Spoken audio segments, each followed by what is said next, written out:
అందరికీ నమస్తే. మనం మున్సిపల్ ఎలక్షన్స్ మీద ఇంకా ఆపరేషన్స్ చేస్తున్నాం. మున్సిపల్ ఎలక్షన్ రిజల్ట్ పైన చాలామంది నాకు కొంతమంది మెసేజ్ పెట్టారు, కొంతమంది అడిగిన డౌటే, నిజంగానే డౌటే అది.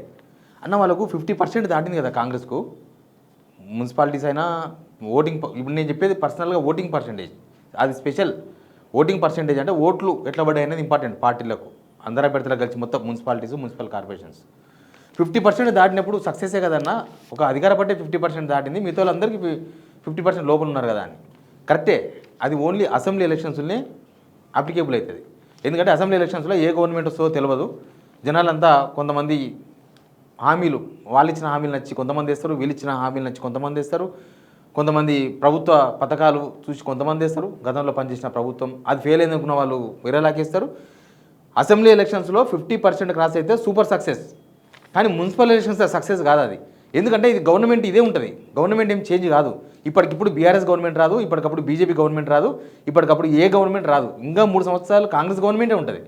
అంటే కాంగ్రెస్ గవర్నమెంటే ఉంటుంది అన్నప్పుడు వాళ్ళకి 50% ఓట్లు వేయద్దు. ఎక్కువ మంది, ఎక్కువ 80% రావాలి, 90% రావాలి. ఇంకా 3 సంవత్సరాలు గవర్నమెంట్ ఉంటుంది కదా. అట్లాంటప్పుడు 50% వస్తే అది సక్సెస్ కాదు, ఫెయిల్యూర్. 50% వచ్చినా 60% వచ్చినా అసలు ఎందుకు వేయాలి చెప్పండి. ఇప్పుడు బీఆర్ఎస్కి ఎందుకు వేయాలి, లేకపోతే బీజేపీకి ఎందుకు వేయాలి? సరే బీజేపీ కానీ అంటే కొద్దిసేపు సెంట్రల్ గవర్నమెంట్ ఉంది, వాళ్ళు ఏమన్నా ఫండ్స్ తీసుకొస్తారేమో అని ఎవరైనా ఆశతో వేయచ్చు. బీఆర్ఎస్కి ఎందుకు వేయాలి ఓటు? బీఆర్ఎస్ గవర్నమెంట్ రాదు, అది ప్రభుత్వ వ్యతిరేకత ఓటు. అది అందుకే ప్రభుత్వం ఫెయిల్ అయింది అని చెప్తున్నాం. అందుకే ఆ ఓటింగ్ పర్సంటేజ్ సరిపోలేదు, అది ఎక్కువ రావాల్సింది తక్కువ వచ్చింది. వాళ్ళు ఎవరైనా ఫెయిల్ అయినామని చెప్పుకుంటారా? కాంగ్రెస్ వాళ్ళు మాత్రం మేము ఫెయిల్ అయినామని చెప్పుకుంటారా? చెప్పుకోరు కదా. వాళ్ళు ఫెయిల్ అయినామని ఇప్పుడే ఒప్పుకుంటే ఇంకా 3 సంవత్సరాలు గవర్నమెంట్ ఏంటి ఉంటుంది, పడిపోతుంది. కాబట్టి వాళ్ళు ఫెయిల్ అయినామని చెప్పుకోరు. వాళ్ళకి ఇంతకన్నా తక్కువ వచ్చినా ఇంకా బాగుందని చెప్పుకుంటారు. ఇంకా బాగుంది, బాగానే ఉంది, మంచి వచ్చినాయని చెప్పుకుంటారు. సర్పంచ్ ఎలక్షన్స్ రోజుల్లే. సరే, నేను ఈ కొన్ని చార్ట్లు తయారు చేసినాము, అవన్నీ చూసే కన్నా ముందు సబ్స్క్రైబ్ చేయండి, షేర్ కూడా చేయండి. మున్సిపల్ ఎలక్షన్స్లో ఎట్లా వచ్చినాయి ఓట్లు ఎట్లా, ఎంత పర్సెంటేజ్ వచ్చినాయి, దాన్ని బట్టి కూడా ఈజీగా అర్థం చేసుకోవచ్చు. అందుకే ఈ వీడియో షేర్ కూడా చేయండి. సబ్స్క్రైబ్ చేయని వాళ్ళు మాత్రం పక్కా సబ్స్క్రైబ్ చేయండి. మనం ఒక్కరు సబ్స్క్రైబ్ చేసుకుంటాం, వాళ్ళు ఎవరో రిపోర్ట్ కొట్టి ఛానల్కి రిపోర్ట్ కొట్టగానే అది మైనస్ అయిపోతుంది. ఎట్లా అంటే ఒక 3 సబ్స్క్రైబ్ చేసిన లోపల వాళ్ళు ఒక 2ని తగ్గించగలుగుతున్నారు. అందుకే చాలా స్లో అవుతుంది. కాబట్టి మనం స్పీడ్ పెంచితే వాళ్ళే తోక ముడుస్తారు చేసేవాళ్ళు ఎవరో. కాబట్టి సబ్స్క్రైబ్ కంపల్సరీ. ఇగో ఇవన్నీ chapters. Telangana municipal election result 2026 vote share. ఇక్కడ మనకు బీఆర్ఎస్ కనిపిస్తుంది, బ్లూ కలర్ కాంగ్రెస్, కాషాయం కలర్ బీజేపీ, ఎంఐఎం, అదర్స్ అంటే దానిలో అందరూ వస్తారు. ఇంకా ఇండిపెండెన్స్ వస్తారు, సిపిఐ, సిపిఎం, ఇంకా ఏమైనా రావచ్చు. ఏ ఆల్ ఇండియా ఫార్వర్డ్ బ్లాక్ పార్టీ కూడా వస్తుంది, దానిలో అందరూ వస్తారు. ఎంత పర్సెంటేజ్ వచ్చింది? 41.01%. జూమ్ చేయి. 41.1%. 41.1%. కాంగ్రెస్ గుర్తుపెట్టుకోండి, ఓట్ షేరు 41.1% వచ్చింది. బీఆర్ఎస్కి వచ్చే వరకు 32.1%. మున్సిపల్ ఎలక్షన్స్ నేను చెప్తున్నా, మున్సిపల్ కార్పొరేషన్స్ 2 కలిపి ఇంకొకటి కూడా చెప్తా. వీళ్ళకు ఎంత తేడా వచ్చింది? వీళ్ళకు వాళ్ళకు కరెక్ట్గా 9% తేడా వచ్చింది. 9% అంటే ఎంత, ఎన్ని ఓట్లు, అది కూడా చెప్తాను నేను మీకు. బీజేపీకి 14% వచ్చింది, 14%. ఎంఐఎంకు 2% వచ్చింది, అదర్స్కు 10.8% వచ్చింది. ఓకే, ఇది గుర్తుపెట్టుకోండి మీరు. నెక్స్ట్ ఇది మున్సిపాలిటీస్ అండ్ మున్సిపల్ కార్పొరేషన్స్. ఇక్కడ 39.7% కాంగ్రెస్కి వచ్చింది. 39.7. మనకు మున్సిపాలిటీస్ చూసినప్పుడు, వార్డ్స్ చూసినప్పుడు కనీసం 53% వచ్చింది కాంగ్రెస్. ఓటింగ్ షేర్కి వచ్చే వరకు ఓట్లు వేసిన జనమే కదా. ఎక్కడైనా కూడా ప్రజాస్వామ్యంలో ఓట్లే కీలకం. అంటే ఓట్లు ఎంత పడ్డాయి, జనాలు మ్యాండేటరీ. అంటే జనాలు ఈ ప్రభుత్వానికి ఎంతమంది అనుకూలంగా ఉన్నారు, ఎంతమంది వ్యతిరేకిస్తున్నారు అనేది ఓట్లను బట్టే తెలుస్తుంది. మున్సిపల్ కార్పొరేషన్ నుంచి తెలియదు. మున్సిపల్ చైర్మన్స్ లేకపోతే మేయర్లు అది బేరసారాలు నడుస్తూ ఉంటాయి. ఎవరికి భుజబలం ఉంటే, ఎవరికి మజిల్ పవర్ ఉంటే, ఎవరికి మనీ ఉంటే వాళ్ళకి ఎక్కువ వస్తాయి అవి. కానీ ఇవి మాత్రం జనాలు ఓట్లు వేసినాయి కదా. సరే, జనాలు ఉత్తగా ఓట్లు వేసినరా, పచ్చిగా ఓట్లు వేసినరా, ఎవరు డబ్బులు వంచారు అనేది అందరికీ తెలుసు. అది కామన్, ప్రతిసారి జరుగుతున్న ప్రజాస్వామ్యంలో అదొక చీకటి తంతు. దాన్ని మనం ఆబ్జెక్షన్ కూడా చెప్పలేము. జనాలే డబ్బులు తీసుకుంటున్నప్పుడు ఎవరికి ఆబ్జెక్షన్ చెప్పాలి? సరే, మున్సిపల్ కార్పొరేషన్స్లో 39.7% కాంగ్రెస్కి వచ్చింది, 39.7. తర్వాత బీఆర్ఎస్కు 29.5% వచ్చింది. ఎంత తేడా వచ్చింది? ఇక్కడ కూడా ఆల్మోస్ట్ 10%. మున్సిపల్ కార్పొరేషన్స్ ఎందుకు చెప్తున్నా అంటే, మున్సిపల్ కార్పొరేషన్స్లో బీఆర్ఎస్కు ఒక్క మున్సిపల్ కార్పొరేషన్ కూడా రాలేదు. కరీంనగర్ బీజేపీకి వచ్చింది, అవతలకి పోతే మిగతా అంతా కాంగ్రెసే కదా. ఎంఐఎంతో కలిసి ఒక దగ్గర, సిపిఐతో కలిసి ఒక దగ్గర, ఒకవేళ కొత్తగూడెంలో కాంగ్రెస్ సిపిఐ అయితే కాంగ్రెస్ ఒకవేళ బీఆర్ఎస్ సిపిఐ అయితే సిపిఐ అట్లా కూడా సిపిఐ. ఇక మిగతా అంతా కాంగ్రెస్ ఏదా, కానీ వచ్చింది 10% vote share difference. BJP municipal corporation కొట్టింది, మున్సిపాలిటీస్ అని 0 వచ్చిన, కానీ దీనికి 16.3% ఓటింగ్ పర్సెంటేజ్ ఎంత తేడా వచ్చింది చూడండి, ఎంత తేడా వచ్చింది. ఎంఐఎంకు 3.1% ఒకే దగ్గర గంపగుత్త పడతాయి అనమాట. ఇక వీళ్ళకేమో మొత్తం విడిపోయి అన్ని మున్సిపల్ కార్పొరేషన్స్లో పడ్డాయి. వీళ్ళకేమో ఒకటేసారి గంపగుత్తగా ఒకే దగ్గర పడ్డాయి. 13% వచ్చింది కాబట్టి ఒకటే మున్సిపల్ కార్పొరేషన్స్లో పడ్డాయి కాబట్టి అక్కడ వాళ్ళ కార్పొరేషన్ మేయర్ పెట్టగలుగుతున్నారు. ఇక ఈ పర్సెంటేజ్ ఇక్కడ చూడండి మీరు, ఓట్లు పర్సెంటేజ్ ఇప్పటిదాకా ఓటింగ్ పర్సెంటేజ్ గురించి ఎవరు చెప్పలేదు, అందుకే నేను ఇంత క్లియర్గా చెప్తున్నా.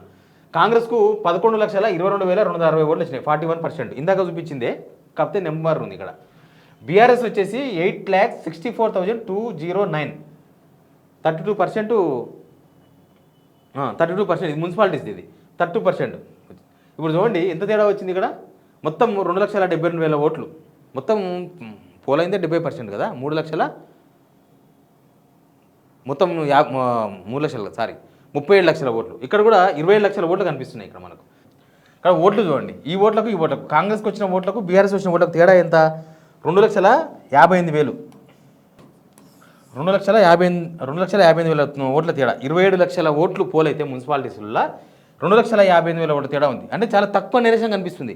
సేమ్ అసెంబ్లీ ఎలక్షన్స్ అప్పుడు కనుక 2023 అప్పుడు గవర్నమెంట్ డిసైడ్ చేసే ఎలక్షన్ కదా, ఆ గవర్నమెంట్లో వాళ్ళకు 1.82% తేడా వచ్చింది. వీడికి వచ్చే వరకు 9% డిఫరెన్స్లో 2,58,000 ఓట్ల డిఫరెన్స్ వచ్చింది. మొత్తం ఓట్లు ఎన్ని పోలేనాయి? 37 లక్షల ఓట్లు పోలేనాయి, 70%. ఈ 37 లక్షల ఓట్లలో వాళ్ళకి ఎంత తేడా వచ్చింది? కాంగ్రెస్కు 14,76,746 ఓట్లు వచ్చినాయి, 39%. బీఆర్ఎస్కు 10,74,518 ఓట్ల తేడా ఓట్లు వచ్చినాయి. బీజేపీకి 5,82,279 ఓట్లు వచ్చినాయి. ఎంత డిఫరెన్స్ వస్తుంది వాళ్ళకి వీళ్ళకి? ఆల్మోస్ట్ కరెక్ట్గా 4 లక్షల ఓట్లు తేడా ఉంది, 4 lakhs.